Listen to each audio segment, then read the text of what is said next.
a 19-year-old in Delhi's Chhawala area in Feb 2012 has triggered a strong sense of disbelief that what was rarest of rare in 2014 has been set aside by the apex court. Now, while the lack of evidence is being blamed, the common citizen is asking why should justice suffer if police or whoever was responsible for the investigation did a shoddy job. But now the Uttarakhand Chief Minister Pushkar Singh Dhami has taken the lead and promised that his government will provide all help to Anamica's family to secure justice. He also said that he has already spoken with the Union Law Minister and urged him to find a way to ensure justice for Anamica.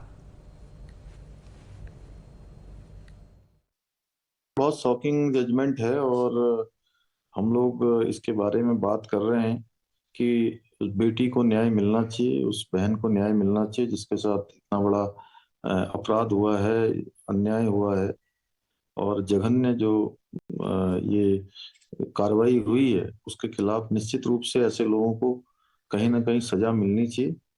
तभी जो है लोगों का एक भरोसा बनेगा और न्याय का भी सिद्धांत यही है। भारत सरकार के न्याय मंत्री, कानून और न्याय मंत्री श्री किरण रिजिजू से भी बात की है कि इस मामले में न्याय होना चाहिए, न्याय मिलना चाहिए और ये बड़ा जघन्य अपराध है और इसके लिए कोई ना कोई रास्ता खोजा जाना चाहिए। देखिए, बेटी हमारे प्रदेश की बेटी है, देश की बेटी है, सबकी बेटी है और उसको न्याय दिलाने के लिए हम लोग हर संभव प्रयास करेंगे। उत्तराखंड की सरकार जो भी हो सकता है पीड़ित परिवार को न्याय मिले, कानूनी लड़ाई में जो भी मदद हो सकती है हम पूरी मदद करेंगे, जो भी हमसे बन पड़ेगा हम करेंगे अपने स्तर से।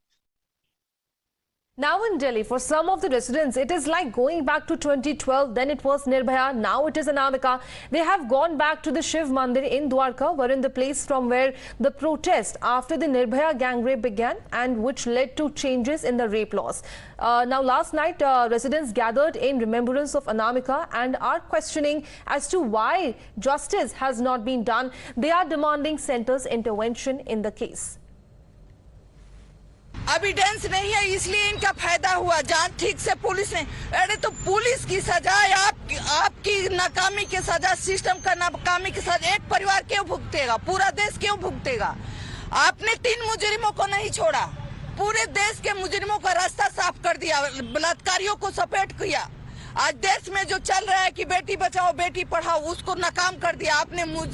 बलात्कारियों को बचाओ, बेटियों को मारो को ऊंचा कर दिया। तो मैं यही एक बार फिर कहना चाहूंगी, उनके पिताजी सामने खड़े हैं, मैं यही कहूंगी कि आप दोबारा अपील करिए, हम लोग इसके साथ हैं। सरकार से अपील करती हूं कि इस फैसले को वापस लिया जाए और दोबारा इसकी जांच हो। और ये अब केंद्र सरकार का जिम्मेवारी है, क्योंकि सुप्रीम कोर्ट है वो, तो इसमें हस्तक्षेप अगर कोई कर सकता है तो केंद्र सरकार ही कर सकती है। तो हम तो यही कहें कि अमित शाह जी से कि आप कुछ भी करिए, लेकिन जनता के बीच में, समाज के बीच में आप रहते हैं, आप सब दुख और सुख जानते हैं, इसलिए इस परिवार को आप मदद करें और उस केस को फिर दोबारा खुलवा करके इसमें जो भी कमियां हैं, जिसने भी पैसा खाया नहीं खाया, जो भी कुछ किया, वो केस को दोबारा देखा जाए। Now, the horror and magnitude of the crime is borne out with a look at several lapses by those entrusted with the investigations. Listen into these reactions also. The number of lapses are innumerable. We are just going to try and highlight some of it to get the gist of it. For example, about the identity of the accused, where the Supreme Court said it was simply not established enough beyond any doubt that it was that of the 3 accused. In fact, it says that 4 of the witnesses could not even identify the accused in court. Not just that, it goes on to say there was no parade of the accused which was conducted by the cops during the entire probe. Following which, it goes on to say about the car which could not be identified. This is the car where allegedly the gang rape and the murder had happened. As per the order copy, it says none of the witnesses had seen the registration number of the car and they could not identify the car itself. Not just that, it goes on to say that Rahul, who was one of the accused, he was arrested because he was driving a red Indica, which as per the eyewitnesses, is the car which was used to abduct and commit this heinous crime. But just because he was driving this car, was that evidence enough? Not as per the Supreme Court. Also, the evidence was not connected to the accused. No conclusive CFSL opinion was linking all the seizures of the accused. We'll quickly go through some of these points. For example, there was a strand of hair which was found on the body. They said 3 days later. How much can you put FSL evidence, use this as an FSL evidence of a strand of hair which was found on the body of the victim? Also, there were inconsistencies in the evidence which was given by the Haryana as well as the Delhi police. There were inconsistencies even in the evidence and the versions. Also, burnt ash was collected, the victim's underwear was collected, but the prosecution had failed to link this evidence to the accused. In addition to that, it goes on to say, and there are several such points as well, as to why they walked free, is that there was possibility of tampering of evidence which cannot be ruled out. Why did they say that? Because the samples were kept in the Thana for 13 days before they were even sent across for the FSL probe, for the forensic test. Then in 13 days, it's possible that tampering could have happened. There are several such. DNA profiling is highly vulnerable. It is not free from any of the suspicion, is one of the observations that the Supreme Court had made as they allowed the 3 convicts to walk free. Right, but also as the 3 men were acquitted of what was called the rarest of rare by the Delhi High Court in 2014, activists are stepping forward to demand a relook at the case.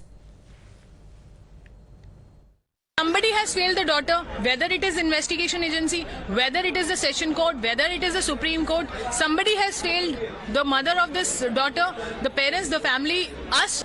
Onus is on them. They have the power. They call the temple of justice. They have failed us. Yes, it has to be reopened if because now it has come from Supreme Court. Somewhere, police has done a very shoddy job. Or, I mean, police should be held responsible. Whatever the Supreme Court should review it. Whatever is the situation, they should review it. I think review petition should be there. They should do suo moto. Because the country, women are shocked. 2 courts have already ruled that these people are the rapists, they are the murderers, and they have ordered the death penalty. So what is it that, where did the system falter? What has happened? One has to obviously file a review petition, and the Delhi Commission for Women, we are taking a legal opinion. Well, you too can join Times Now's campaign to fight for justice, fight for Anamica, and here is what Times Now demands. 1, a complete reprobe by the CBI. 2nd, reprobe must be court monitored, and 3rd, reprobe must be fast-tracked and time-bound. On that note, let me also bring in my colleague Mayank over the broadcast. Mayank, very crucial case that needs to be relooked once again. Of course, yes, SC's order has come out, but if we look into the case, there are lapses which are coming to the fore, very crucial ones in fact, wherein inconsistencies were found in evidence by Haryana and Delhi police. Questions are being raised as far as the investigation is concerned. So first of all, is there any window to challenge the order so that the case can be relooked?